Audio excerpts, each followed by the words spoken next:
Halo, selamat siang. Assalamualaikum warahmatullahi wabarakatuh. Perkenalkan, nama saya Leni Nur Ekasari. Saya adalah dosen Prodi Seni Karawitan, Institut Seni Indonesia Surakarta.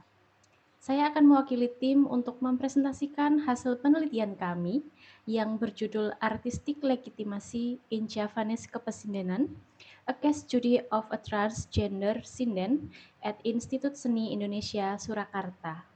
Penelitian ini dilatar belakangi oleh pengalaman empiris penulis saat menyaksikan video viral mengenai sinden transpuan yang bernama Gentari, yang sekaligus merupakan narasumber dalam penelitian ini, sedang tampil di panggung hiburan.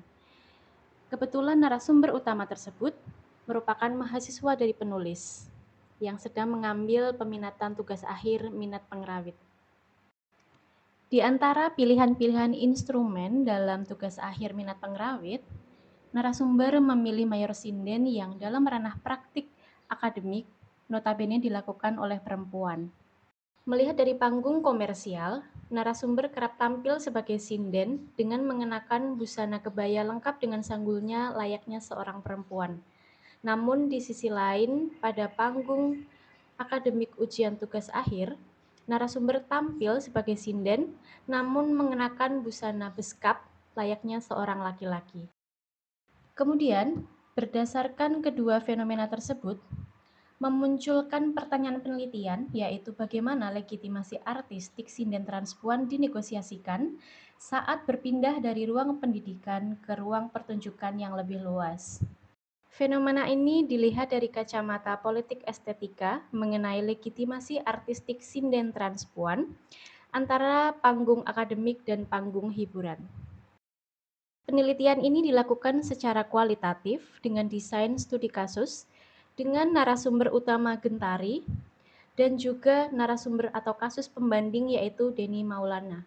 Keduanya adalah mahasiswa transpuan di Prodi Seni Karawitan yang mengambil mayor sinden dalam ujian akademiknya. Juga dilakukan wawancara kepada dua orang dosen, yaitu satu orang dosen pengampu mata kuliah sinden dan satu orang dosen pembimbing untuk mengetahui otoritas penilaian dan regulasi. Selain itu juga dilakukan pengamatan langsung secara tidak terlibat dalam konteks panggung ujian akademik dan juga dokumentasi digital pada panggung hiburan. Sehingga penelitian ini menggunakan triangulasi sumber-sumber tersebut. Proses penelitian ini menghasilkan temuan yaitu ada perbedaan legitimasi artistik sinden transpuan pada panggung akademis dan panggung hiburan. Penelitian ini menghasilkan 6 tema, yaitu yang pertama police order inklusif pada ruang pendidikan, di mana semua mahasiswa, baik laki-laki atau perempuan memiliki hak yang sama dan setara untuk mempelajari semua instrumen atau rincian gamelan. Tema yang kedua yaitu police order dalam disiplin panggung akademik, di mana kostum dan tubuh termaskulinkan, namun vokal sinden laki-laki dituntut untuk mencapai frekuensi nada perempuan dengan cara yang ekstra.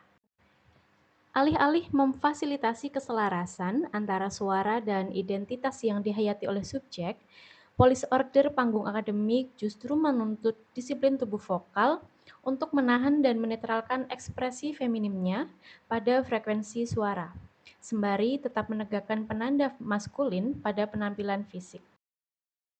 Tema yang ketiga yaitu adanya ambiguitas regulasi yang rapuh, di mana belum ada aturan yang secara tertulis atau formal mengenai kostum yang harus dipakai oleh mahasiswa transpuan dalam ranah akademik.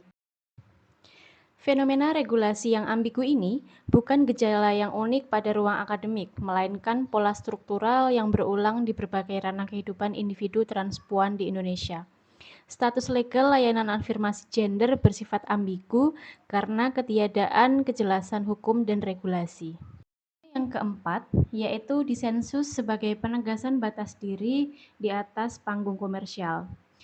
Gentari secara aktif menegosiasikan kembali batas dirinya baik dalam relasi sosial maupun dalam relasi profesional di panggung komersial. Gentari sebagai subjek yang tampil memiliki kapasitas untuk mengatakan tidak atas syarat yang dipaksakan panggung kepada tubuhnya. Tema yang keempat yaitu ketika disensus direduksi dari negosiasi identitas menuju objek lelucon. Gentari, meskipun pekerjaannya hanya sebagai sinden, ia mau tidak mau juga harus ikut menggugah suasana, sehingga ia memiliki peran ganda yang dipaksakan di luar keterampilan sindennya. Saat seorang transpuan tampil menjadi sinden, ada dua hal yang terjadi secara bersamaan.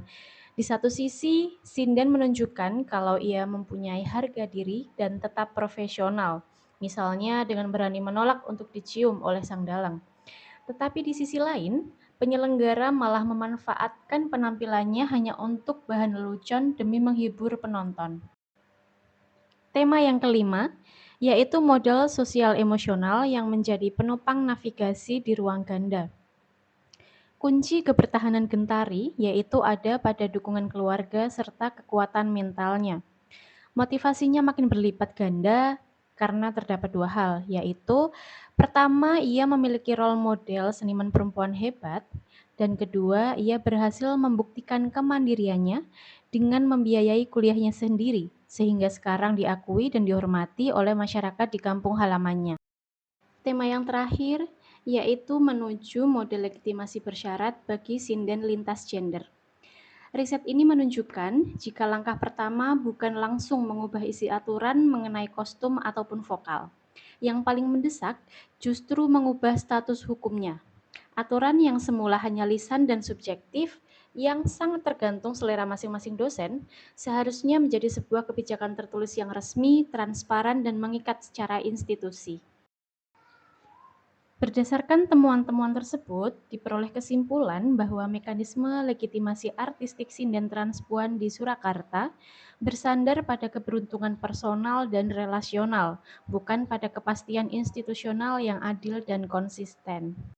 Demikian pemaparan dari saya. Terima kasih atas antusiasme luar biasa dari Bapak, Ibu, dan rekan-rekan sekalian selama presentasi berjalan. Semoga hasil temuan ini dapat memberikan perspektif baru yang bermanfaat serta membawa dampak positif yang nyata. Selamat siang, wassalamualaikum warahmatullahi wabarakatuh.